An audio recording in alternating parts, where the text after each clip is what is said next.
এবং আজকে হচ্ছে রজব মাসের 19 তারিখ। তো রজব মাসে এটা একটা বিশেষ মাস। তো এই জন্য রজব মাসের সম্পর্কে কিছু আলোচনা আমাদের সামনে হওয়া উচিত, যেই কারণে আজকে আমরা আমাদের ধারাবাহিক তাফসীরের আলোচনা রেখে আজকে আমরা রজব মাস সম্পর্কে কিছুটা আলোচনা করব ইনশাআল্লাহ। তো এই আলোচনাটা মাইকে হলে ভালো হতো। কিছু আমলের সম্পর্কে আলোচনা আসবে, যে বিষয়গুলো অনেক মা বোনেরা জানে না জেনে অনেক কুসংস্কার করে থাকে এবং অনেকে জিজ্ঞাসা করারও সুযোগ পায় না, যে কারণে তারা মাইকের আলোচনার দিকে একটু মনোনিবেশ করে থাকে যে এখানে হুজুর বলবে আমরা শুনব। কিন্তু দুঃখের বিষয়, আজকে যেহেতু মাইকের সমস্যা, এই জন্য হয়তো মা বোনেরা আজকে এই আলোচনাটা শুনতে পারবে না। তো আপনারা যারা শুনবেন এটা আপনারা একে অপরের কাছে পৌঁছায় দেবেন ইনশাআল্লাহ। তো যখন রজব মাস আসে, এই রজব মাস হচ্ছে ইসলামের 4টা হারাম মাসের মধ্যে 4 নম্বর মাস। 4টা হারাম মাস আছে। হারাম বলতে এখানে নিষিদ্ধ না, বরং হারাম বলতে এখানে সম্মানিত। ইসলামে 4টা হারাম মাস আছে, মানে 4টা সম্মানিত মাস আছে, যেই মাসগুলাকে অনেক আগে থেকেই সম্মান করে আসা হইতো, যেটা শুধুমাত্র মুসলমানেরা না, আবু জাহেলরাও কাফেরেরাও এই 4টা মাসকে সম্মান করত। তারা এই 4টা মাসে যুদ্ধ বিগ্রহ করত না, ঝগড়াঝাটি করত না, একে অপরের সাথে মিলে থাকতো। যদি কোনো কারণবশত মারামারি করার দরকার পড়তো তাহলে বলতো ঠিক আছে তোদের সাথে মারামারি হবে, তবে এই মাসগুলা যাক আগে, এই মাস যাওয়ার পরে তোদের সাথে মারামারি হবে। মানে এই মাসের মধ্যে আর মারামারিও করতো না। এটা হচ্ছে জিলকদ, জিলহজ, মুহররম, আর এখানে হচ্ছে রজব। এই 4টা মাস হচ্ছে ইসলামের মধ্যেও হারাম মাস, মানে সম্মানিত মাস, যেই সম্পর্কে আল্লাহ তাআলা কোরআনে কারিমের মধ্যেও বলে দিয়েছেন। তো এর 4র্থ নম্বর মাসটা হচ্ছে এই রজব মাস। তবে এখানে আরেকটা বিষয় সম্পৃক্ত হয়েছে। রজব মাসের 27 তারিখ আমাদের কলিজার টুকরা মহান নবীর মেরাজ হয়েছে বলে কিছু রেওয়ায়েত পাওয়া যায়, কিছু অগ্রহণযোগ্য হাদিস, এরকম কিছু রেওয়ায়েত, এরকম কিছু ইতিহাস পাওয়া যায় যে রজব মাসের 27 তারিখ মানে 26 তারিখের দিবাগত রাত্রে 27 তারিখে আল্লাহর নবী সাল্লাল্লাহু আলাইহি ওয়াসাল্লামের মেরাজ সংঘটিত হয়েছে। কিন্তু এই বিষয়টা একদম সহিহ দলিল দ্বারা প্রমাণিত নয়। যেই সম্পর্কে কেউ কেউ বলেছেন যে নবীজির মেরাজ রমজান মাসে হয়েছে, কেউ কেউ বলেছেন নবীজির মেরাজ রবিউল আউয়াল মাসে হয়েছে, আবার অনেকেই বলেছেন যে নবীজির মেরাজ রজব মাসে হয়েছে। এই বিষয়েও অনেক রেওয়ায়েত পাওয়া যায়।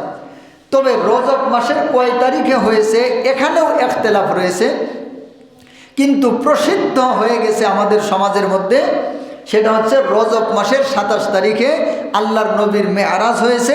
এটা প্রসিদ্ধ হয়ে গেছে, এটা আম মানুষের মধ্যে, সাধারণ মানুষের মধ্যে এটা একটা প্রসিদ্ধ পেয়েছে। এই জন্য অনেক মানুষই রজব মাসের 27 তারিখে জাগে, তারপরে রজব মাসের 27 তারিখে বিশেষ কিছু নামাজ পড়ে, আবার 27 তারিখের পরের দিন রোজাও রাখে। তো এখন এই জাগাজাগি করা যাবে কিনা, বা বিশেষ নামাজ পড়া যাবে কিনা, এবং পরের দিন রোজা রাখা যাবে কিনা, এই সম্পর্কে আমরা একটু শেষের দিকে বলবো। এখন আমরা মেরাজের কিছু বিষয় সম্পর্কে আলোচনা করব ইনশাআল্লাহ। তো মেরাজ সম্পর্কে কোরআনের 2টা সূরার মধ্যে আল্লাহ তাআলা আলোচনা করেছেন। একটা হচ্ছে সূরা বানি ইসরাইল, আর একটা হচ্ছে সূরা নজম।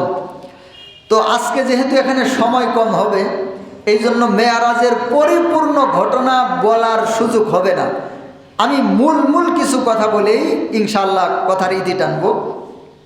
তো প্রথমত সূরা বানি ইসরাইল 17 নম্বর সূরা, এর 1 এবং 2 নম্বর আয়াত, বা 1 নম্বর আয়াতই বলা যেতে পারে, যেখানে আল্লাহ সুবহানাহু ওয়া তাআলা মেরাজ সম্পর্কে আলোচনা করেছেন, ইসরা এবং মেরাজ। তবে মেরাজ সম্পর্কে আলোচনা করলে দুইটা পার্ট আসবে, একটা হচ্ছে ইসরা আর একটা হচ্ছে মেরাজ। ইসরা মানে হচ্ছে রাত্রিকালীন ভ্রমণ, মানে রাত্রিবেলায় ভ্রমণ করাকে ইসরা বলা হয়। আর মেরাজ শব্দের অর্থ হচ্ছে সিঁড়ি, মানে ঊর্ধ্বগমন। মানে আল্লাহর নবী সাল্লাল্লাহু আলাইহি ওয়াসাল্লাম হাতিমে কাবা থেকে বাইতুল মুকাদ্দাস পর্যন্ত যে সফর করেছেন এটাকে বলা হয় ইসরা। এখন বাইতুল মুকাদ্দাস থেকে যে উপরের দিকে সিদরাতুল মুনতাহা আরশ পর্যন্ত পৌঁছে গেছেন এটাকে বলা হয় মেরাজ। এই দুইটা অংশ এই সূরা বানী ইসরাঈলের প্রথম আয়াতের মধ্যে আল্লাহ সুবহানাহু ওয়া তাআলা বলতেছেন, সুবহানাল্লাযী আসরা বিআবদিহি লাইলাম মিনাল মাসজিদিল হারাম ইলাল মাসজিদিল আকসা। সুবহানাল্লাযী, ওই আল্লাহ সুবহানাহু ওয়া তাআলা মহান, ওই মহান রব যিনি আসরা ইসরা করিয়েছেন আবদিহি তার বান্দাকে, তার গোলামকে, লাইলান রাত্রের কিছু অংশের মধ্যে। লাইলুন মানে রাত, আর লাইলান শব্দের অর্থ হচ্ছে রাত্রের কিছু অংশ। মিনাল মসজিদিল হারামি ইলাল মসজিদিল আকসা, মসজিদে হারাম থেকে মসজিদে আকসা পর্যন্ত। এটা হচ্ছে ইসরা। মানে আল্লাহর নবী সাল্লাল্লাহু আলাইহি ওয়াসাল্লাম মসজিদে হারামের হাতিমে কাবার মধ্যে শুয়েছিলেন।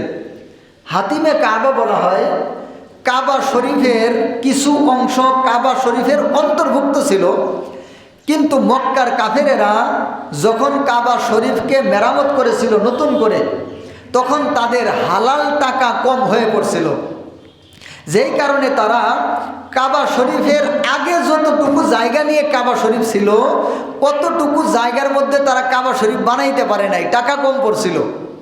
যেই কারণে তারা কিছু অংশকে ছেড়ে দিছে, দিয়ে বাকি অংশের মধ্যে কাবা শরীফ বানাইছে, এখনও ওই অবস্থায় আছে। আল্লাহর নবী সাল্লাল্লাহু আলাইহি ওয়াসাল্লামের নবুয়তির পরে যখন আল্লাহর নবী মক্কা বিজয় করলেন, তখন সাহাবায়ে কেরামরা বলছিলেন, ইয়া রাসূলুল্লাহ, কাফেরেরা কাবার যে অংশটা ছেড়ে দিছে, বাদ দিছে, আপনি আবার নতুন করে ওই পুরাটা নিয়ে কাবা শরীফ আবার আপনি মেরামত করেন। তো আল্লাহর নবী বলছেন যে এখন যদি এটা আমি আবার করি, এটা অনেকবারই মেরামত করা হয়েছে, এবার আমি আবার যদি করি তাহলে এটা দেখা যায় যে পরবর্তীতে আবার কেউ এটাকে হাত দেওয়ার চেষ্টা করবে। ওর চাইতে ওরা যেটুকু ছেড়ে দিছে ওইটা ঘিরে রাখা হোক, আর যে অবস্থায় আছে এই অবস্থায় থাক। এখন অনেকের প্রশ্ন জাগবে যে এটা কেমন কথা। এখন এই কথাটাও বলি, তাহলে আপনাদের কাছে ক্লিয়ার হবে। বিষয়টা হচ্ছে, আবু জাহেলেরা যখন ছিল মক্কার মধ্যে, আবু জাহেলেরা কিন্তু কাবা শরীফের মধ্যে যাইতো না তা না। আবু জাহেল সবচাইতে বেশি কাবা শরীফে পড়ে থাকতো, কারণ সে ছিল লিডার, আর তাদের জীবনের কাহিনী ছিল কাবা শরীফকে কেন্দ্র করে। তারা হাজিদেরকে পানি পান করাইতো, হাজিদের খেদমত করত, অনেক সম্মান করত, কাবা শরীফ তাওয়াফ করত, কাবা শরীফের মধ্যে হজ করত। এই কাফেরেরা কাবা শরীফে হজ করত। আমরা যেমন আল্লাহুম্মা লাব্বাইক লাব্বাইক লা শারীকা লাক লাব্বাইক ইন্নাল হামদা ওয়ান নি'মাতা লাকা ওয়াল মুলক লা শারীকা লাক, আমরা যেরকম বলি ওরাও এই তালবিয়া পড়তো। তবে ওদের তালবিয়ার মধ্যে কিছুটা পার্থক্য ছিল। সেটা সহিহ মুসলিমে কিতাবুল হজ বাবুত তালবিয়া, এখানে একটা হাদিস এসেছে। ইবনে আব্বাস রাদিয়াল্লাহু তাআলা আনহু হাদিসটা বর্ণনা করেছেন। তিনি বলেছেন, আল্লাহ নবী সাল্লাল্লাহু আলাইহি ওয়াসাল্লাম কাবা শরীফের পাশে দাঁড়ায় রয়েছেন, আর কাফেরেরা কাবা শরীফকে তাওয়াফ করতেছে। তারা তাওয়াফ করতেছে, কানা নাসু, মানুষেরা কাবা শরীফকে তাওয়াফ করতেছে, আর তারা বলতেছে আল্লাহুম্মা লাব্বাইক লাব্বাইক লা শারীকা লাক লাব্বাইক ইন্নাল হামদা ওয়ান নি'মাতা লাকা ওয়াল মুলক। এইটুকু বলে আল্লাহ নবী বলতেছেন, ওয়াইলাকুম কদিন কদিন, থামো থামো, আর সামনে যাও না, এইটুকুই যথেষ্ট। কিন্তু তারা থামে না, তারা বলে ইন্নাল হামদা ওয়ান নি'মাতা লাকা ওয়াল মুলক লা শারীকা লাক।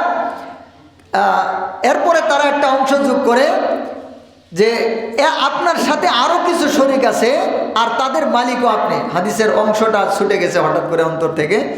কাবা শরীফ তাওয়াফ করার সময় তারা আরেকটু অংশ বাড়ায়, লাব্বাইক লা শারিকা লাক লাব্বাইক ইন্নাল হামদা ওয়ান নি'মাতা লাকা ওয়াল মুলক ইন্না শারিকান হুয়া লাকা তামলিকুহু ওয়া মা মালাকা। তারা এইটুকু বলে ইন্না শারিকান হুয়া লাকা তামলিকুহু ওয়া মা মালাকা। এই কথার অর্থ হচ্ছে যে আপনার কিছু শরীক আছে, ওই শরীকের মালিকও আপনি। আল্লাহর নবী বললেন যে তোমরা আর সামনে যাও না, এইটুকুই বলো, এইটুকুই যথেষ্ট। কিন্তু ওরা থামে না, ওরা বলে আপনার কিছু শরীক আছে, এই যে লাত, উজ্জা, হুবল, মানাত, এই 33 কোটি এরা আপনার কিছু শরীক, তবে এই শরীকেরও মালিক আপনি। তো এই মক্কার কাফেরেরা কাবা শরীফকে তারা মেরামত করবে। এখন কাবা শরীফের মধ্যে তো আর হারাম টাকা লাগানো যাবে না, এই জন্য মক্কার কাফেরেরা মিটিং করলো, যার কাছে যত পরিমাণ হালাল টাকা আছে এই টাকাগুলো একত্রিত করো। তো সবাই টাকাগুলো একত্রিত করলো, করার পরে দেখা যায় যেই পরিমাণ হালাল টাকা একত্রিত হয়েছে এইটা দিয়ে কাবা শরীফ আগে যত বড় ছিল অত বড় বানানো যায় না। পরে ওরা কাবা শরীফের কিছু অংশ ছেড়ে দিয়েছে, ওইটাকে বর্তমানে হাতিমে কাবা বলা হয়। তো আল্লাহর নবী সাল্লাল্লাহু আলাইহি ওয়াসাল্লাম এই হাতিমে কাবার মধ্যে শুয়েছিলেন। জিবরাইল আলাইহিস সালাম আসলেন, আল্লাহর নবীকে জাগাইলেন, জমজম কূপের পাশে নিয়ে গেলেন, আল্লাহর নবীর সিনা চাপ করলেন, আল্লাহর নবীর সিনা থেকে, বুক থেকে তার হৃৎপিণ্ড বের করলেন, জমজমের পানি দিয়ে ধৌত করলেন এবং জান্নাত থেকে নিয়ে আসা পানি দিয়ে কাবা আল্লাহর নবীর হার্টকে, আল্লাহর নবীর কালবকে ধৌত করে আবার ভিতরে দিয়ে সেলাই করে দিলেন। দিয়ে আল্লাহর নবীকে একটা বুরাক নামক প্রাণী, বুরাক যেটা এই গাধার চাইতে একটু বড়, খচ্চরের চাইতে একটু ছোট, একদম সাদা ধবধবে একটা প্রাণী, এটাকে বুরাক বলা হয়। বুরাক মানে হচ্ছে বিদ্যুৎ। বুরাক মানে কি? বিদ্যুৎ। এই যে আমরা বিদ্যুৎ বলি না, বিদ্যুৎ, বুরাক মানে বিদ্যুৎ। ওই যে আসমানে যে বিদ্যুৎ চমকায় না, যেটাকে আমরা কি বলি, সিলিক মারে, কই সিলিক মারি। তো এই বুরাক মানে হচ্ছে ওই যে সিলিক মারা বিদ্যুৎ। এটাকে বুরাক এই জন্য বলা হয় যে এটা এত ক্ষিপ্র গতির ছিল যে এক পাও এখানে ফেলে আরেক পাও তার দৃষ্টির সীমানার শেষ প্রান্তে ফেলে, মানে এত দ্রুত গতিতে এই বুরাক চলতে পারে। তো আল্লাহর নবীকে বুরাকের উপর উঠাইলেন, উঠায়া আল্লাহর নবী সাল্লাল্লাহু আলাইহি ওয়াসাল্লামকে নিয়ে রওনা হয়ে গেলেন। আল্লাহর নবী যখন বুরাকের মধ্যে উঠবেন তখন বুরাক একটু নড়াচড়া করতেছিল। জিবরাইল আলাইহিস সালাম বললেন, হে বুরাক, তুমি কি জানো তোমার উপরে কে সওয়ার হইতেছেন? তোমার উপর তো তিনি সওয়ার হইতেছেন যিনি আল্লাহর সৃষ্টির মধ্যে সবচাইতে উত্তম, সুবহানাল্লাহি ওয়া বিহামদিহি, যিনি আল্লাহর কাছে সবচাইতে মাহবুব। দুনিয়ার মধ্যে তার চাইতে প্রিয় মানুষ আল্লাহর কাছে আর কেউ নাই, সুবহানাল্লাহি ওয়া বিহামদিহি। তখন বুরাক শান্ত হয়ে গেল। আল্লাহর নবী বুরাকের উপর সওয়ার হইলেন এবং চলা শুরু করলেন। মদিনার উপর দিয়ে যখন যাইতেছিলেন জিবরাইল আলাইহিস সালাম বললেন, ইয়া রাসূলুল্লাহ, এই যে মদিনা, এই ইয়াসরিব, তখন মদিনার নাম ছিল ইয়াসরিব, এই শহরের মধ্যে আপনাকে হিজরত করে আসতে হবে। তারপরে তিনি যাইতেছেন তুর পাহাড়ের উপর দিয়ে। আল্লাহর নবীকে জিবরাইল সব দেখায় দিতেছেন, ইয়া রাসূলুল্লাহ, এটা তুর পাহাড়, এখানেই মুসা নবী নবুয়ত পাইছেন, এখানেই মুসা নবীর সাথে আল্লাহ তাআলা কথা বলছেন। তারপরে যখন ঈসা আলাইহিস সালামের জন্মস্থানের উপর দিয়ে যাইতেছিলেন, জিবরাইল আলাইহিস সালাম আল্লাহর নবীকে বলতেছিলেন এইটাই হচ্ছে ওই জায়গা যেই জায়গার মধ্যে ঈসা আলাইহিস সালাম জন্মগ্রহণ করছেন। এইভাবে যাইতে যাইতে সমস্ত বিষয়গুলো জিবরাইল আলাইহিস সালাম বলতেছেন একসাথে, মানে কথা বলতে বলতে যাইতেছেন আর কি। তো এইভাবে যাওয়ার পরে বাইতুল মুকাদ্দাসের সামনে গিয়ে উপস্থিত হলেন। বাইতুল মুকাদ্দাসের সামনে একটা পাথর ছিল।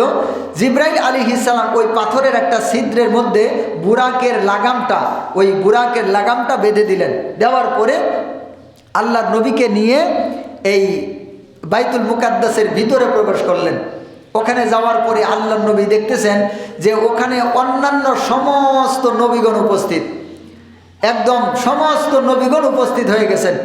তো আল্লাহর নবী সাল্লাল্লাহু আলাইহি ওয়াসাল্লাম তাদেরকে সাথে নিয়ে আল্লাহর নবী ইমামতি করলেন। এই জন্য আমাদের নবীকে বলা হয় ইমামুল মুরসালিন, মানে নবীদেরও ইমাম, ইমামুল মুরসালিন, নবীদের ইমাম। আল্লাহর নবী সাল্লাল্লাহু আলাইহি ওয়াসাল্লাম বাইতুল মুকাদ্দাসের মধ্যে সমস্ত নবীদের সামনে ইমামতি করলেন, করে 2 রাকাত নামাজ আদায় করলেন। আর এই ঘটনাটা এই মেরাজের ঘটনাটা ঘটেছিল আল্লাহর নবী মদিনায় হিজরত করার আগে। আল্লাহর নবী হিজরত করার 8 মাস বা 1 বছর আগে এই মেরাজের ঘটনাটা ঘটেছিল। তো আল্লাহর নবী সাল্লাল্লাহু আলাইহি ওয়াসাল্লাম সকলকে নিয়ে নামাজ পড়লেন। নামাজ পড়ার পরে এবার মসজিদ থেকে ওখানে অনেকের সাথে কথাবার্তা হইল। হওয়ার পরে আল্লাহর নবী সাল্লাল্লাহু আলাইহি ওয়াসাল্লামকে জিবরাইল আলাইহিস সালাম মসজিদের বাইরে নিয়ে আসলেন। আসার পরে এবার ঊর্ধ্বগমন শুরু হবে। তো এই যে আল্লাহ সুবহানাহু ওয়া তাআলা যে বললেন সুবহানাল্লাযী আসরা বিআবদিহি, আসরা মানে ইসরা করাইছেন। এই ইসরা এই পর্যন্ত শেষ। ইসরা এই পর্যন্ত শেষ, যেখানে এই রাত্রিকালীন ভ্রমণ মানে এই কাবা শরীফ থেকে বাইতুল মুকাদ্দাস পর্যন্ত আসাকে ইসরা বলা হয়। এবার এখান থেকে ইসরা শেষ, এবার মেরাজ শুরু হবে। তো আল্লাহ নবী সাল্লাল্লাহু আলাইহি ওয়াসাল্লাম আবারও বুরাকের উপর অবতরণ করলেন, বুরাকের উপরে উঠলেন। সেখান থেকে জিবরাইল আলাইহিস সালাম আসমানের দিকে নিয়ে যাওয়া শুরু করলেন। আল্লাহ নবী সাল্লাল্লাহু আলাইহি ওয়াসাল্লাম আসমানের দিকে রওনা হইলেন। ওখানে আসমানের দিকে যাওয়ার পরে প্রথম আসমানের মধ্যে যখন জিবরাইল আলাইহিস সালাম আল্লাহ নবীকে নিয়ে উপস্থিত হলেন, তখন প্রথম আসমানের দরজার মধ্যে টুকা দিলেন, কোরআন আনলেন। দরজার ওই পাশ থেকে দরজার যিনি প্রহরী ওই ফেরেশতা বলতেছে, আপনি কে? তো জিবরাইল আলাইহিস সালাম বললেন, আমি জিবরাইল। তো আপনাকে, আপনার সাথে কে? তখন তিনি বললেন, আমার সাথে হচ্ছে শেষ নবী আল্লাহর পেয়ারা মাহবুব মুহাম্মদুর রাসূলুল্লাহ সাল্লাল্লাহু আলাইহি ওয়াসাল্লাম। তখন আসমান থেকে বলা হইতেছে, তাকে কি আহ্বান করা হয়েছে? তখন বললেন যে হ্যাঁ। এইভাবে দরজা খুলে দেওয়া হলো। প্রথম আসমানের দরজা যখন খুলে দিলেন, আল্লাহর নবী আসমানের উপরে উঠলেন। উঠে একটা মুরব্বী মানুষকে দেখলেন। কারে দেখলেন? একটা মুরব্বী মানুষ। তার ডান পাশে একদল আত্মা, বাম পাশে একদল আত্মা। ওই মুরব্বী মানুষটা ডান পাশে যখন তাকান তখন হাসে, বাম পাশে যখন তাকান তখন কান্দে, ব্যথিত হয়, দুঃখিত হয়, কান্নাকাটি করে।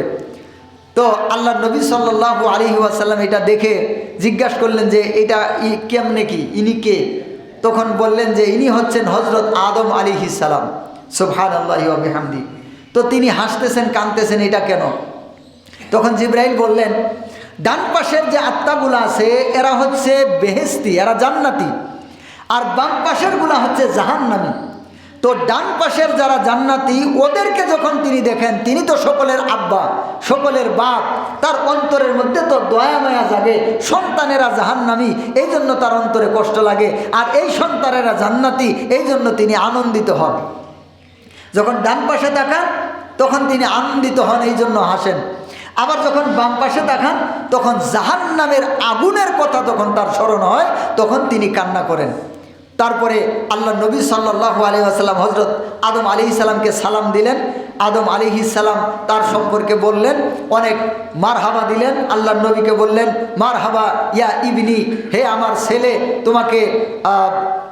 তোমাকে মারহাবা এবং তোমাকে ধন্যবাদ, স্বাগতম, এরকমভাবে আমাদের সকলের পিতা হযরত আদম আলাইহিস সালাম আল্লাহ নবীকে সম্বর্ধনা দিলেন, এবং আল্লাহর নবীও তাকে সম্বর্ধনা দিলেন। দেওয়ার পরে এখান থেকে দ্বিতীয় আসমানের দিকে রওনা হলেন।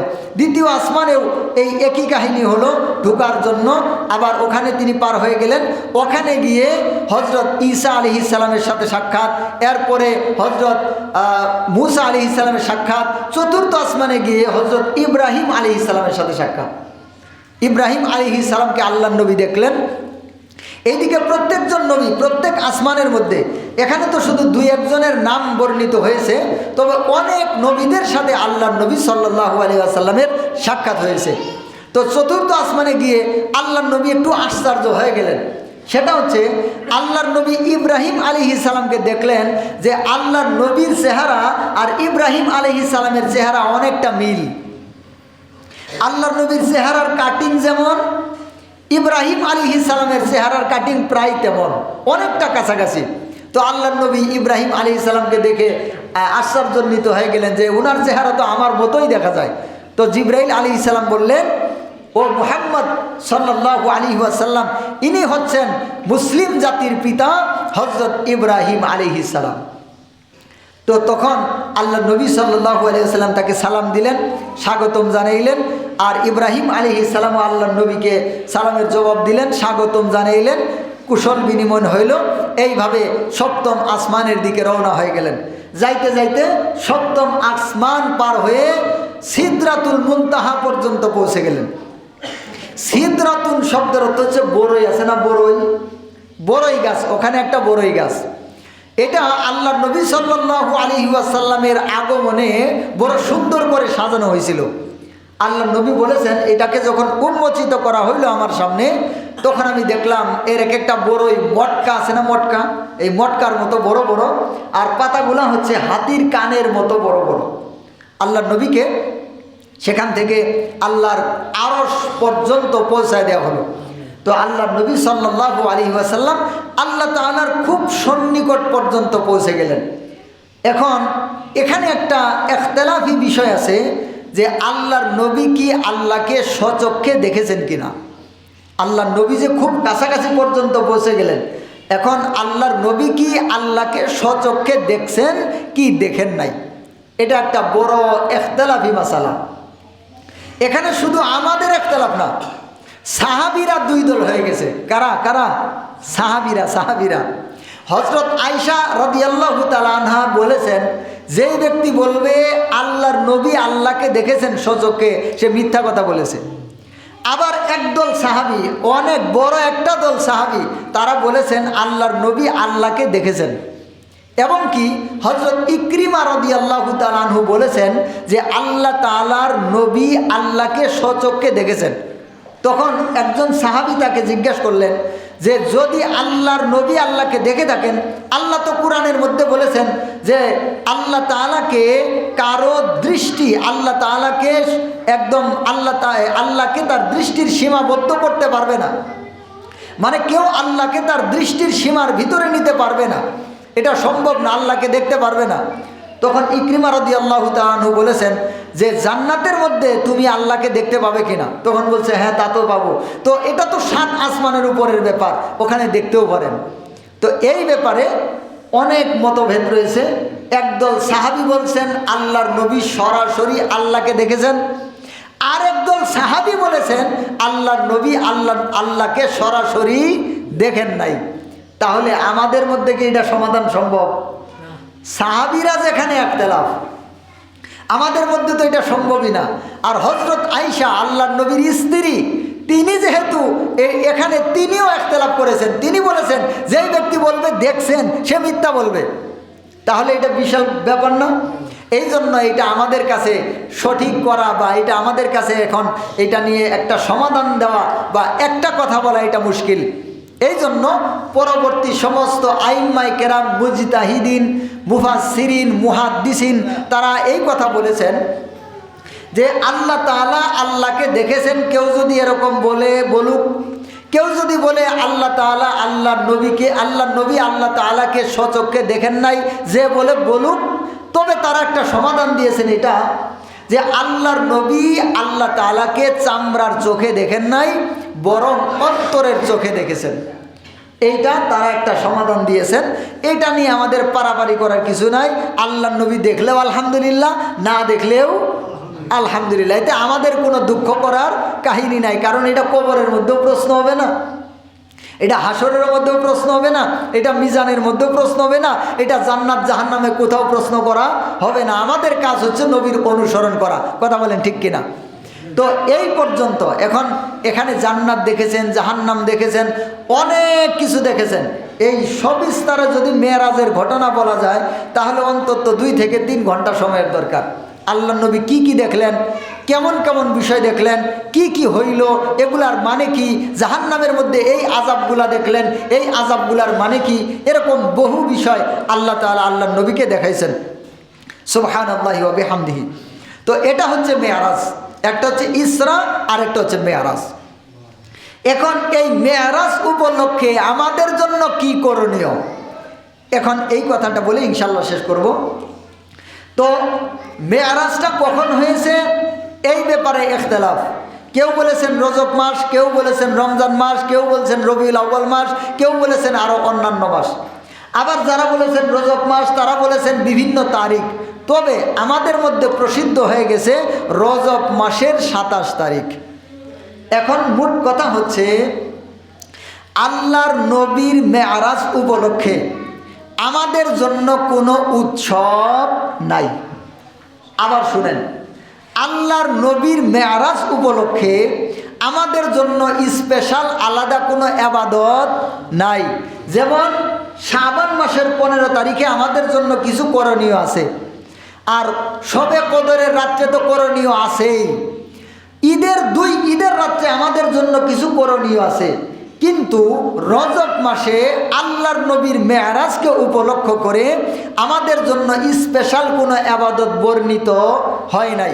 না সাহাবায়ে কেরামরা এই রজব মাসের 27 তারিখে স্পেশাল কোনো ইবাদত করেছেন, না তাবিনগণ করেছেন, না তাবিনগণ করেছেন, না বড় পীর আব্দুল কাদের জিলানী করেছেন, না খাজা বাহাউদ্দিন নকশবন্দি করেছেন, না মুজাদ্দেদ আল ফেসানি রহমতুল্লাহ করেছেন, না শাহজালাল রহমতুল্লাহ আলাইহি করেছেন, না খাজা মঈনুদ্দিন চিশতি করেছেন। পূর্ববর্তী কোনো উলামায়ে কেরাম, কোনো ইমামগণ এই রজব মাসের 27 তারিখ অথবা আল্লাহর নবীর মেরাজ উপলক্ষে স্পেশাল কোনো ইবাদত কেউ করেন নাই। এখন বর্তমানে আমাদের কিছু মানুষ এরা অনুসরণের চাইতে উৎসবের দিকে এদের মনোযোগ বেশি। এরা হচ্ছে উৎসবী মুসলমান, অনুসরণীয় মুসলমান না। যারা অনুসরণীয় মুসলমান তাদের কাছে 365 দিনই আল্লাহর ইবাদতের দিন, 365 দিনই উৎসবের দিন। কিন্তু কিছু আছে ওরা অনুসরণীয় না, ওরা হচ্ছে উৎসবী মুসলমান। মানে মাঝে মাঝে একটু মুসলমান হব আর মাঝে মাঝে মুসলমান ছাড়িয়ে দিব। মানে এরকম শবে কদরের রাত্রিতে রজব মাসের 27 তারিখ টুপি একটা বের করব আলমারি থেকে, তারপরে আতর সেন টেন দিয়া পোলাপান 2-1 সাথে নিয়ে যাই নামাজ একটা কাতলে নিয়ে মসজিদে আসবো, খিচুড়ি খাবো, তারপরে বিস্কুট খাবো, তারপরে গাল গল্প করবো কিছুক্ষণ, 2-4 রাকাত নামাজও পড়বো, তারপরে মনে করেন এই ফজরের নামাজটা পড়লে পড়লো, না পড়লে গেল ঘুমায়া। এই যে মুসলমানই তার শেষ। আবার হয়তো শবে বরাত আসবে, ওই দিন একটু বের হবে, আবার শবে কদর আসবে, ওই দিন একটু বের হবে। বছরে 3 দিন হচ্ছে তে মুসলমান। বছরে কয় দিন মুসলমান? বছরে 3 দিন মুসলমান। এই রকম মুসলমান এরা হলো উৎসবী মুসলমান। এই উৎসবী মুসলমানেরা এই সমস্ত উৎসবগুলোকে খুঁজে খুঁজে বের করে। তো এগুলো আমাদের খুঁজে খুঁজে বের করার কিছু নাই। তবে হ্যাঁ, যেহেতু 12টা মাসের মধ্যে 4টা মাস সম্মানিত, এর মধ্যে রজব মাস একটা, এই জন্য এই রজব মাসের জন্য কিছু সম্মান আছে। এই রজব মাসের সম্মানে বেশি বেশি করে নফল নামাজ আদায় করা। এটা 27 তারিখেই করতে হবে এরকম না। আপনি রজব মাসের যে কোনো দিন, যে কোনো রাত্রে, যে কোনো সময় নফল নামাজ পড়বেন, বেশি বেশি তাসবিহ পড়বেন, বেশি বেশি দরুদ পড়বেন, আর সর্বদা অন্তরের মধ্যে জিকির জারি রাখবেন। সবচাইতে গুরুত্বপূর্ণ হচ্ছে ইস্তেগফার বেশি বেশি করা। আর যেই আমলটা হাদিস দ্বারা প্রমাণিত সেটা হচ্ছে হযরত আয়েশা রাদিয়াল্লাহু তাআলা আনহা বলেছেন, রজব এবং শাবান মাসের মধ্যে আল্লাহর নবী সবচাইতে বেশি বেশি রোজা রাখতেন। কোন কোন মাসে? রজব মাসে, শাবান মাসে। এই 2 মাসে আল্লাহর নবী সবচাইতে বেশি নফল রোজা রাখতেন। কেন? ওই যে রমজান মাস আসতেছে, এই দিকে যদি 2-4টা রোজা রাখি, মাঝে মাঝে কিছু রোজা রাখি, তাহলে রোজা রাখার প্রতি একটা অভ্যাস হবে। রমজান মাস আসলে তখন আর কষ্ট হবে না, যেহেতু আগে থেকে একটা অভ্যাস আছে। আর 2-4টা রোজা যারা রাখবে না, হুট করে যখন প্রথম রমজানের দিন রোজা রাখবো, দুপুরবেলা আসি তার খিদে লাগে, তার পানি পিপাসা লাগে, ছটফট করে, হাই হুতাশ করে, আইরে মল্লাম রে, কি হইল রে, দিন এত বড় কে, তাড়াতাড়ি যায় না কে, আজানটা দেয় না কে, মুয়াজ্জিন গেল কই, তাড়াতাড়ি মসজিদে যাও। মানে কাহিনী ঘটে, কথা কোন ঠিক কিনা? তো এই জন্য আল্লাহর নবী সাল্লাল্লাহু আলাইহি ওয়াসাল্লাম রজব এবং শাবান মাসে বেশি বেশি রোজা রাখতেন। এইটা করতে পারেন অবশ্যই, এবং বেশি বেশি করে মুমিন বান্দা। এখন তো আমরা হয়েছি রেডিমেড মুসলমান, দেড় বেডারি মুসলমান। সাহাবায়ে কেরামের আমল ছিল, তারা মাঝে মাঝেই রাত্রি জাগরণ করতেন, সারা রাত পর্যন্ত দাঁড়ায় দাঁড়ায় নফল নামাজ পড়তেন, কোরআন খতম করতেন নামাজের মধ্যে। আল্লাহ তাআলা আমাদেরকে সাহাবায়ে কেরামের মতো জিন্দেগি গঠন করার তৌফিক দান করেন। আশা করি বুঝতে পারছেন। 27 তারিখ উপলক্ষে বিশেষ কোনো জাগাজাগি, বিশেষ কোনো হাঁকাহাঁকি নাই। তারপরেও কেউ যদি বলে যে আমি জাগলাম, একা একা জাগলাম ঘরের মধ্যে, সে জাগতে পারে, সেটা যে কোনো দিন জাগতে পারে। যদি বলে আমি একটা রোজা রাখলাম, রাখতে পারে, যে কোনো দিন রাখতে পারে। তবে 27ই করতে হবে, 27ই রাখতে হবে এরকম নয়। তবে কেউ যদি করে, কেউ যদি রাখে, তাহলেও সমস্যা নাই। তবে এটা যে মেয়ারাজ উপলক্ষে রাখলো এরকম কিছু না। এটা রজব মাস, একটা মহিমান্বিত মাস, এই মাসে রোজা রাখলো, জাগরণ করলো, এতে কোনো সমস্যা নাই। আল্লাহ তাআলা আমাদের সবাইকে মানার তৌফিক দান করেন, আমল করার তৌফিক দান।